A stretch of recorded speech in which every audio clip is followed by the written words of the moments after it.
80년대의 무당과 미친 여자, 그리고 우리 가족.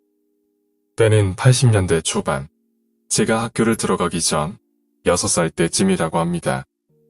당시 군 장교셨던 아버님은 김포로 발령이 나셨고 저희 가족은 부산에서 서울로 상경하게 되었습니다.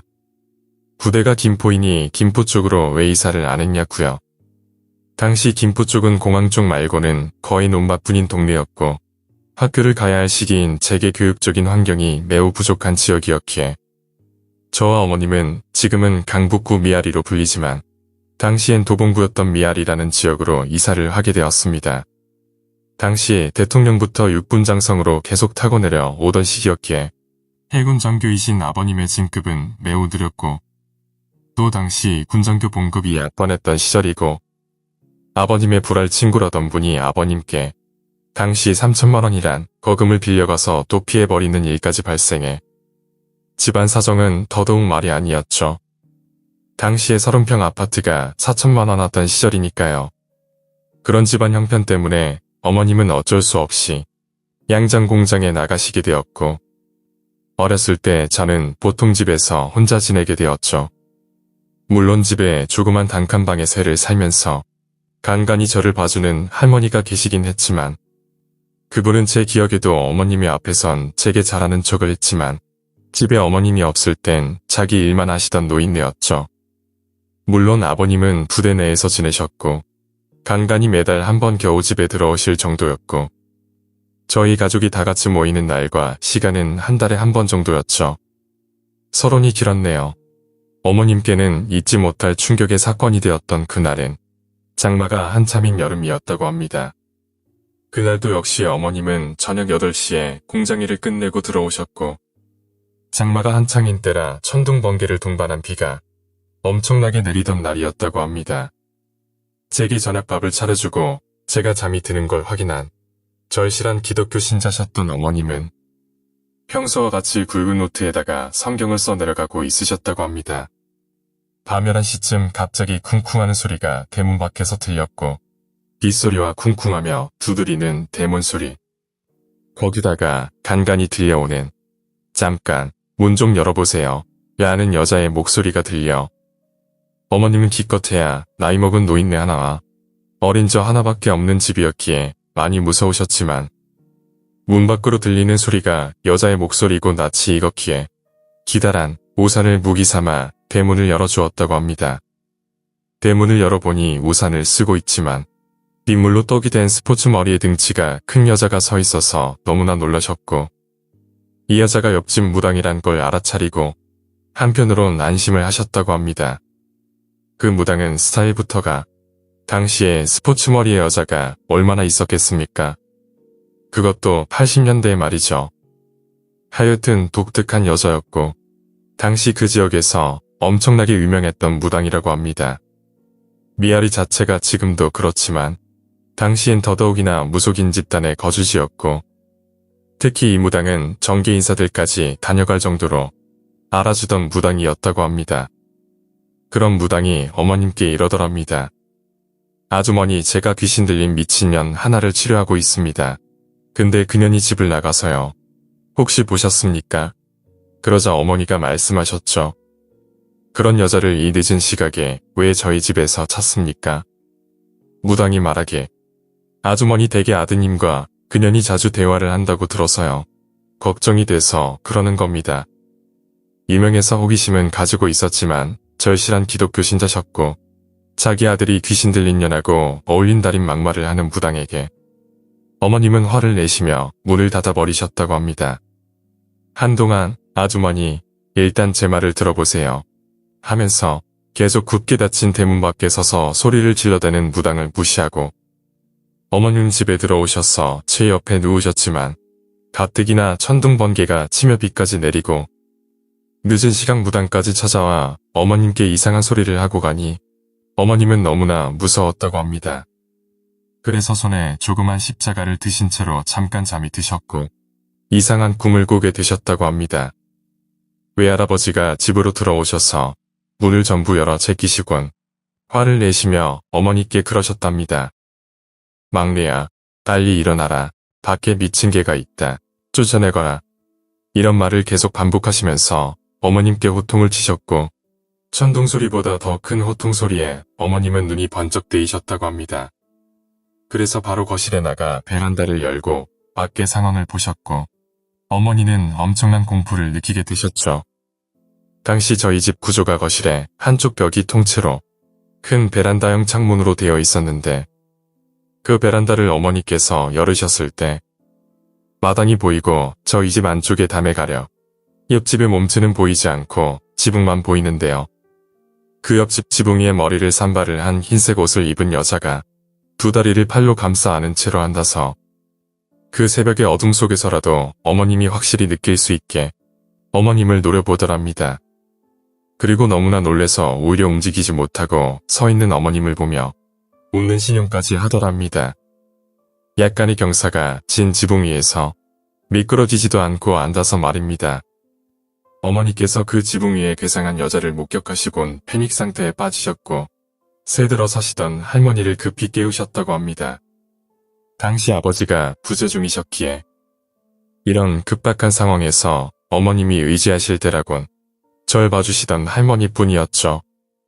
난리를 쳐가며 할머니를 깨웠고 어머니를 따라 그 여자를 보신 할머니는 내가 늙으니 이제 날 데리러 왔구나. 내가 이 생에 무슨 큰 죄를 지었다고 나를 데리러 오는 자가 저리 흉측하노 라고 하시며 기겁을 하시고 방에 들어가서 문을 잠가버리셨답니다.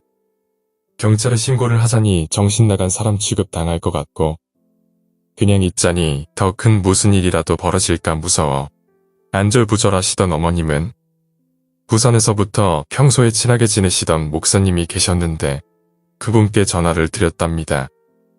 왠지 그 목사님의 목소리를 들으면 다 잊어버릴 것 같고 안정이 될 것 같았다고 하시더군요. 늦은 시각이지만 다행히 목사님은 전화를 받으셨고 어머님은 감정이 격해지셔서 눈물을 흘리면서 참회를 하셨다고 합니다. 절실한 기독교 신자셨던 어머님은 그 지붕 위의 여자를 사탄이라고 생각하셨던 거죠.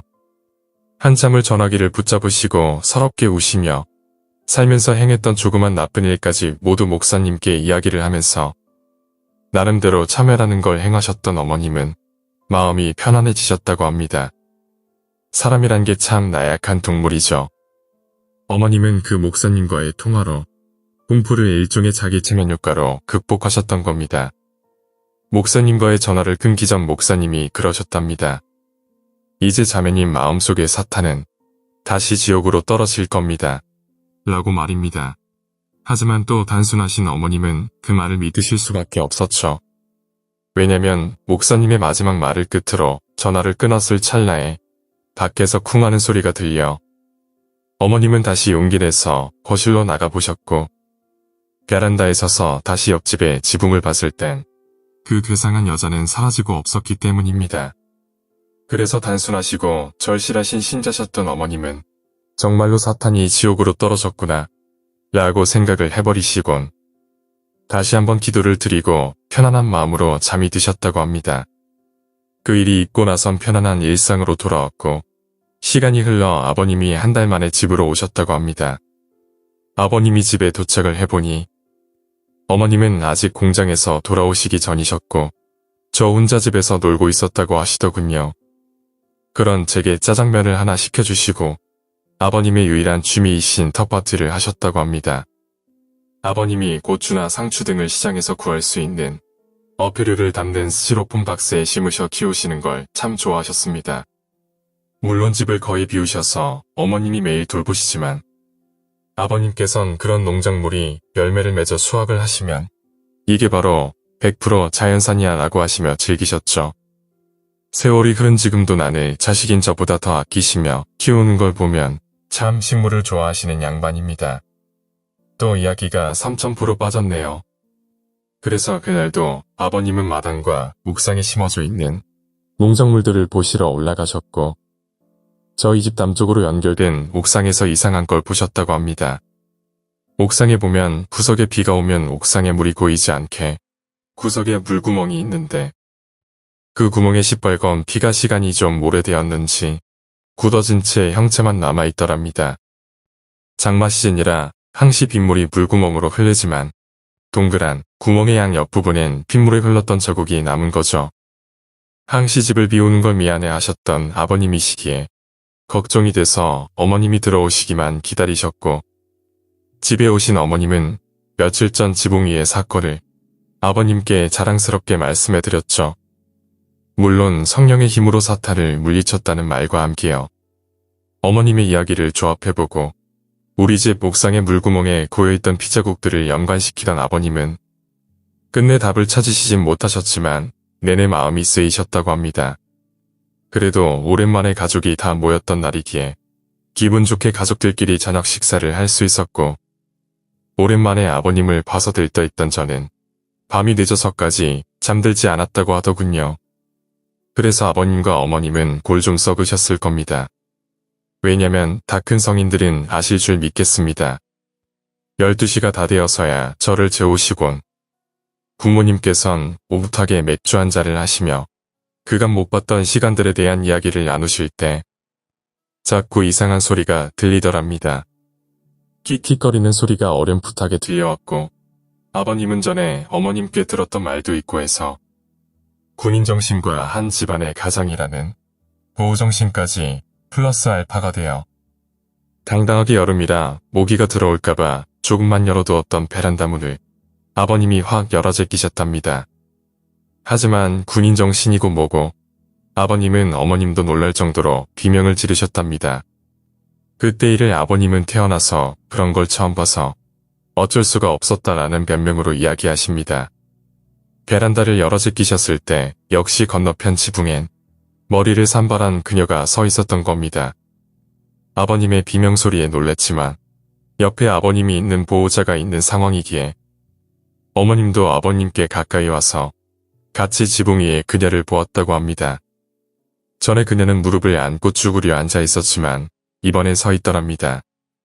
자신을 쳐다보는 저희 부모님을 쳐다보는진 너무 어두워서 알 수 없었지만 그녀의 웃음소리는 정말 소름이 끼쳤다고 합니다. 하지만 그건 전초전에 불과했죠.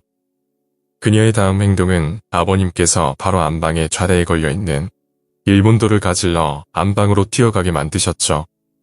갑자기 그녀가 그쪽 지붕에서 저희 집 쪽 지붕을 향해 발탁 뛰었고, 그 뛰는 제스처를 보자마자 아버님은 위기감을 느끼시고 안방의 일본도를 챙기러 재빠르게 뛰어가신 겁니다.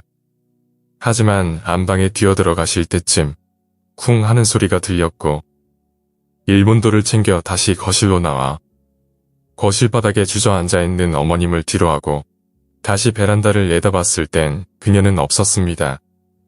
그때 어머님이 뒤에서 바들바들 떠시며 아버님께 말씀하셨답니다. 여보, 나는 봤어. 저 귀신이 우리 지붕을 향해 악을 쓰며 뛰어넘어 오르는 걸. 그리고 실패해서 아슬아슬하게 우리 집 담에 매달려 있는 그녀의 머리와 손을 봤어. 그 괴상한 여자는 자신이 서 있는 옆집 지붕에서 우리 집 지붕까지의 2m 정도 되는 공간을 뛰어 우리 집으로 넘어오려고 2번씩이나 지붕에 올라왔던 겁니다. 이걸 나가서 확인해야 하나 말아야 하나 고민하시는 아버님께 어렴풋하게 담에 너머에서 소리가 들려왔답니다. 상당히 아쉬워하고 있는 어떤 여자의 목소리가요. 그날 저녁 당시에도 극보수적인 성향의 세상에서 가장 무서운 건 사람이다라는 군인정신의 인이 박히신 아버님이지만 귀신이라는 비슷한 존재를 처음 느끼고 겪으신 아버님이시기에 충격은 말로 다하지 못했다고 합니다. 하지만 그래도 남자이자 보호자의 입장인 아버지라는 위치를 가진 분이시기에 그날 저녁은 마당에서 담배와 보냈다고 합니다. 차마 밖에 나가서 그 괴상한 여자가 떨어졌을 만한 위치에 가서 확인할 용기까진 나지 않으셨다고 하네요.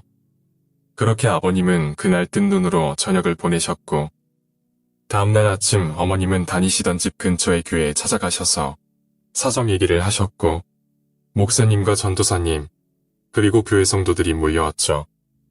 집이 떠나가려 열렬한 찬송과 기도로 몇 시간을 보내고, 이젠 아무 걱정 말아라.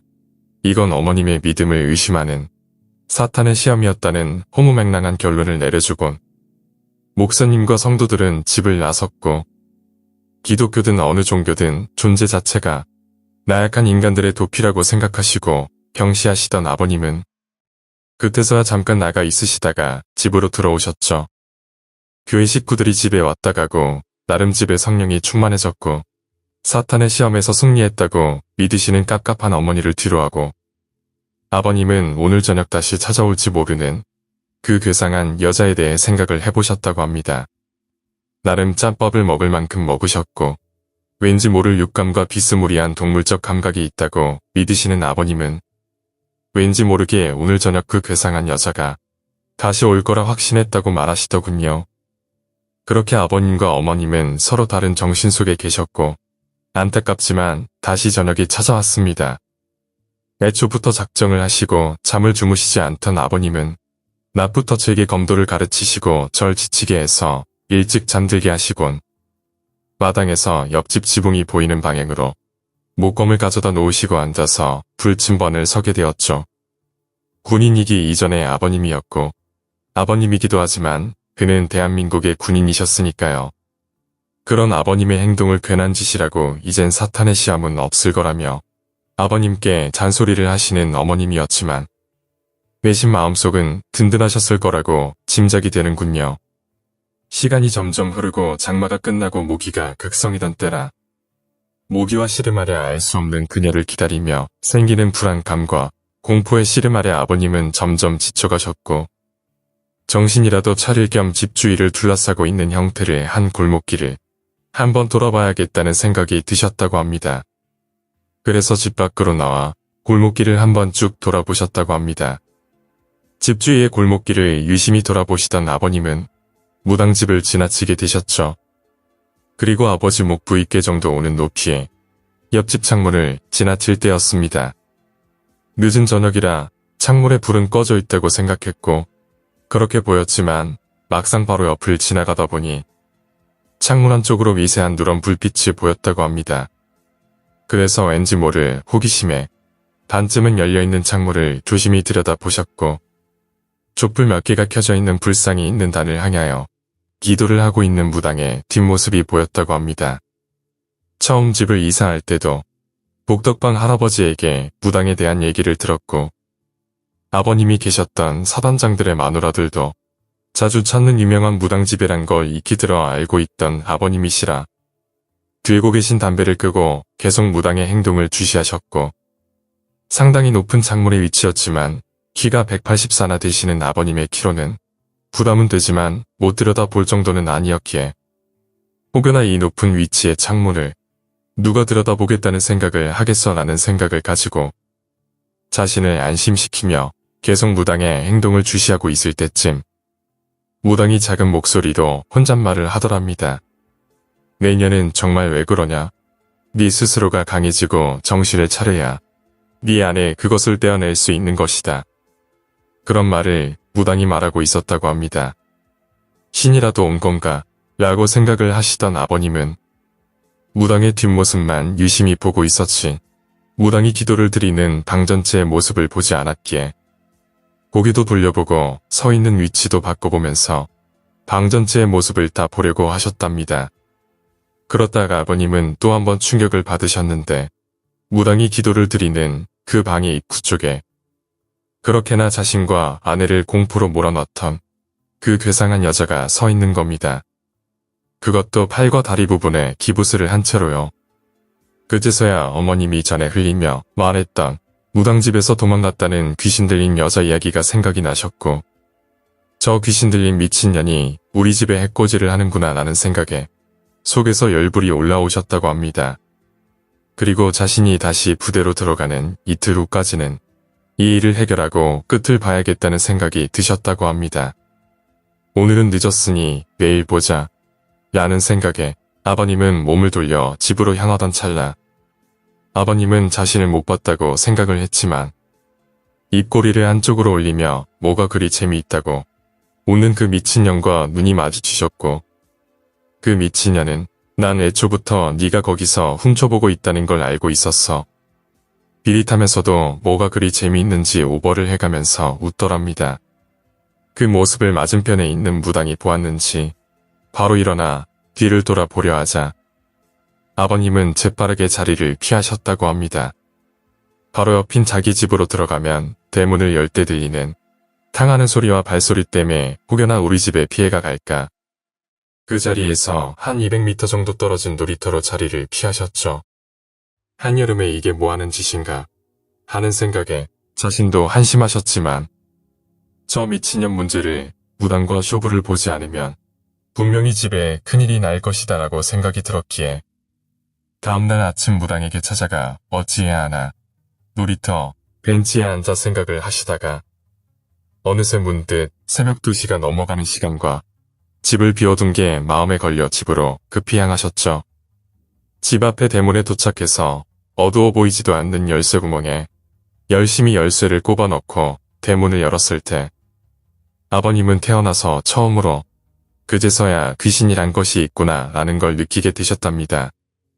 이유인즉 당시 저희 집 대문을 열면 오른편으로 저희 집의 예주인이 크게 화단을 만들어 심어 놓았다는 동네에선 꽤 큰 대추나무가 보이는데 그 나무 꼭대기에 한 여자가 서 있었고 분명 그 미친년은 아니었다고 합니다. 사람이라면 10년밖에 안 된 얇은 대추나무 꼭대기에 무림고수처럼 서 있을 수는 없으니까요. 그리고 분명한 건 그 미친년보다 머리는 더 길게 산발했지만 더 늙어 보였다고 합니다. 그리고선 어두워 잘 보이진 않았지만 뭐가 그리 못마땅한지 인상을 찡그리며 그 높은 위치에서 옆집을 왼손으로 연신 가리키며 삿대질을 하더니 옆집 쪽으로 몸을 돌려 서서히 사라지더랍니다. 항시 세상에서 가장 무서운 건 사람이다. 그리고 귀신은 인간이 만들어내는 나약한 마음에서 나오는 환상일 뿐이다 라고 생각하셨던 아버님이시기에 처음 귀신이란 존재를 눈으로 확인한 아버님은 전에 가져다 둔 마당 의자에 앉아 멍하니 하루를 보내셨다고 합니다. 다음날 마당 의자에 쪼그려 잠이 드신 아버님을 어머님이 깨우셔서 안방에 주무시게 했는데 어머님 말씀이 아버님이 하루 사이에 초췌하게 늙어버린 듯한 느낌이 들었다고 합니다. 차라리 사람이었으면 후드럽해서라도 해결하겠지만 초자연적 존재 앞에서 자신이 어쩔 수 없다는 걸 느끼셔서 그랬는가 봅니다. 낮이 되자 아버님이 일어나셨고 어머님을 데리고 옆집 무당집으로 향하셨죠. 전날 새벽에 본 무당과 미친년 그리고 대추나무 위에서 연신 삿대질을 하는 늙은 여인 모든 일의 시작과 이 일의 해결의 실마리는 무당집이다라는 생각이 드셨던 아버님이셨기에 내린 결정이셨죠. 무당집에 도착해서 벨을 누르니 전날 보았던 무당이 아닌 엄청나게 뚱뚱한 처음 보는 여자가 나오더랍니다. 생전 그리 등치가 큰 여자는 처음 봤다고 하시더군요. 그 뚱뚱한 여자의 안내에 따라 집 안으로 들어갔을 때 부모님은 많이 놀라셨다고 합니다. 집안에 고급 원목 가구들 그리고 집안에서 풍겨오는 원두 커피향 식탁에 보이는 당시에 구하기도 힘든 커피포트까지 있었다고 하더군요. 역시 이 집을 찾아오는 손님들의 수준에 맞춰 놓은 거겠죠. 그리고 그만큼 돈도 벌었을 거고요. 멍에 있는 부모님이 거실 식탁에 앉아있을 때 방에서 그 특이한 스포츠 머리를 한 무당이 나오더랍니다. 마치 부모님이 오신 이유를 다 알고 오늘 이 시간에 찾아올 거란 걸 알았다는 듯한 미소를 지면서 말이죠. 마음이 급했던지 아버님은 그 미친년이 어디 있냐고 따지셨죠. 오늘 그년을 내 손으로 죽이던가 아니면 정신병원에 쳐넣든가 하겠다며 아버님은 고함부터 지르셨고 부대 내에서 별명이 오한마이신 아버님은 별명에 맞게 무지하게 성질을 부리셨다고 합니다. 그런 아버님을 어울리지도 않는 미소를 지으며 무당이 말렸고 자초지종을 이야기하더랍니다. 그 미친년은 말하면 다 아는 정계에서 유명한 사람의 딸인데 좋은 혼처를 받아 시집을 가서 아들과 딸을 낳고 잘 살다가 10년째 되던 때에 갑자기 신병을 앓게 되었고 자식들은 남편 쪽에 다 빼앗기고 이혼을 당했다고 하더군요. 신병을 앓는 팔자도 억울한데 자식들까지 빼앗겼으니 충격은 말로 다 못했겠죠. 그러다 보니 그녀는 더더욱 약해졌고 몸속엔 여러 신들이 들어왔다고 합니다. 그런 걸 못마땅해 하던 그녀의 집안에선 유명하다는 이 무당에게 치료 삼아 그에게 돈과 함께 맡겨버렸고 그런 환경과 현실 속에서 더더욱 미쳐버린 그녀는 무당이 손님을 볼 때나 저녁에 잠이 들었을 때 몰래 나가게 되었던 거죠. 나가보려 했지만 사람이 신병에 걸리거나 미쳐버리면 힘이 엄청 세진다고 하죠. 그래서 부모님이 들어올 때 보았던 그 엄청난 등치의 뚱뚱한 여자는 그녀를 제어하고 막기 위해 쓰고 있던 사람이었던 거죠. 하지만 어떻게 해서든 나가버리는 그녀였고, 나가서 곱게 지내고 오면 모르겠지만 나는 반반한 얼굴이라 놀이터에 있는 불량 학생들이나 노숙자들에게 항상 험한 꼴을 당하고 왔던 거죠. 결국에 그녀는 임신을 하게 되었고, 그제서야 상황의 심각성을 알게 된 무당은 그녀의 집안에 포기 선언을 하고 말았습니다. 오늘 저녁에 그녀의 집안에서 낙태 수술도 할 겸 다른 기도원에 보낼 겸 해서 데리러 온다고 했답니다. 한참 동안 그녀에 대해 알게 된 부모님은 그녀의 안타까운 사연에 화를 삼키시곤 다시 물어보셨다고 합니다. 전에 무당이 찾아와서 왜 우리 아들과 그녀가 친분이 있다고 했는지 말입니다. 그 물음에 무당이 이런 말을 하더랍니다. 당신네 아들이 자주 옥상에 올라가는데 그때마다 탈출한 그녀와 마주치게 되었고, 몸속에 있는 여러신들 때문에 성격이 난폭해진 그녀였지만 실제로 자신의 아들과 같은 또래인 나를 보면 남편에게 빼앗긴 자신의 자식이 생각이 났던 겁니다. 그래서 그녀는 골목길 밑에서 저와 옥상에서 서로 자주 대화를 나눴고, 그런 모습을 무당이 집안에서 창문으로 자주 목격했다고 합니다. 그래서 그 비가 억수로 오는 날 혹시나 해서 저희 집을 찾았다고 하더랍니다. 전 어렸을 적 옥상에 자주 올라가서 혼자 놀았던 기억은 있지만 그녀와 대화를 나누었다는 건 기억이 나지 않습니다. 너무 어렸던 시절이죠. 아버님 때문에 잦은 이사를 경험하고 친구들과 친해질 법하면 이사하고 이런 나날들을 보내다 보니 어렸을 적에 우울증도 겪었다고 합니다. 그런 이야기를 하면서 어머님 또한 배 아파 낳은 자식이 있고 그녀의 마음을 다 이해할 수 있기에 어느덧 아버님과 어머님은 커피를 마시며 무당과 기분 좋은 이야기들과 평소 무시하고 지내던 무속신앙에 대해 이야기를 하고 있었답니다. 근데 문득 아버님은 대추 나무 위에서 보았던 그 늙은 여자의 홀령이 생각이 나셨고 그 이야기를 무당에게 했다고 합니다. 그랬더니 무당이 이런 얘기를 했다더군요. 그날 아버님이 창문으로 집안을 훔쳐보는 것을 알게 된 그녀의 몸속에 여러신들 중에 하나가 아버님에게 찾아가 경고를 한 것이다 라고요. 이유인즉 그 당시 아버님은 무당과 그녀를 훔쳐보면서 우러통이 치밀어 오르셨고 그 미친년에게 엄청난 살기를 뿜으셨을 테니까요. 저도 가끔 아버지가 화나셨을 땐 그냥 피하고 봅니다. 세월이 흘러 많이 나이 드신 아버님이시지만 지금도 대단한 포스를 보이십니다. 대충 모든 일들이 이해가 되고 그래, 그럴 수도 있겠다. 확실히 믿진 않겠지만 이해는 할 수 있겠다라고 마음속으로 결론을 내리신 아버님과 어머님은 한결가뿐한 마음으로 일어나셨고 저녁이 되면 그녀 또한 멀리 떠난다니 마음이 놓이셨다고 합니다. 무당에게 인사를 하고 자리를 일어나 무당집에 대문을 나설 때쯤 갑자기 무당집의 안에서 우당탕하는 소리와 함께 알 수 없는 굉음이 들렸고 한 손은 과도를 들고 있는 그 미친년이 뛰어나오더랍니다. 그녀의 칼과 손목과 옷에는 빗물이 잔뜩 흐르고 있었고 어머님을 향해서 뛰어오더랍니다. 기겁하신 어머님은 아버님 뒤로 숨으셨고 아버님은 이런 상황을 누구보다 더 잘 넘길 수 있는 해군 장교이셨기에 간단하게 그녀를 제압할 수 있었죠. 그녀를 간단하게 제압하시고 마당에 걸려있는 빨랫줄로 단단히 묶어버리신 아버님은 칼에 흐르는 빗물을 보시곤 급히 무당집 안으로 다시 들어가셨고 집안은 난장판이었다고 합니다. 아까 들어올 때 보았던 그 뚱뚱한 여자가 온몸에 칼로 난자를 당했던 상태였으니까요. 100% 죽었을 수밖에 없는 상태였고 그런 모습을 아무리 귀신을 다룬다는 무당이지만 겁에 질려있는 무당이 주저앉아 멍하니 보고 있었고 이런 심한 상황에선 응급조치고 뭐고 불필요한 상황이었기에 경찰을 불러 이를 처리하셨다고 합니다. 그 후로 그녀는 어찌 되었는지는 모르겠고 그 무당은 인천으로 이사해서 지금까지 무당 일을 하고 있답니다. 이 일을 부모님은 내가 나이 먹기 전까진 이야기하지 않으시려 하셨고 당시 아버님을 떠나 어머님이 꽤 큰 충격에 빠지셨던 터라 우리 가족에겐 세월을 떠나 기억하기도 싫은 사건으로 잊혀져 버린 거였죠. 이 이야기를 듣고 나서 생각해 봤을 때 그녀가 참 안타깝긴 하지만 그녀가 자꾸 우리 집으로 넘어오려고 했던 건 추론을 해보면 자기 자식과 비슷한 나이인 저에게 연민을 느껴서 보고 싶어서 일 텐데 만약 그녀가 우리 집에 넘어오는 걸 성공했다면 어머니와 저와 단둘이 있던 그때 얼마나 위험했을까 하는 생각이 듭니다. 오늘 이야기는 여기까지입니다.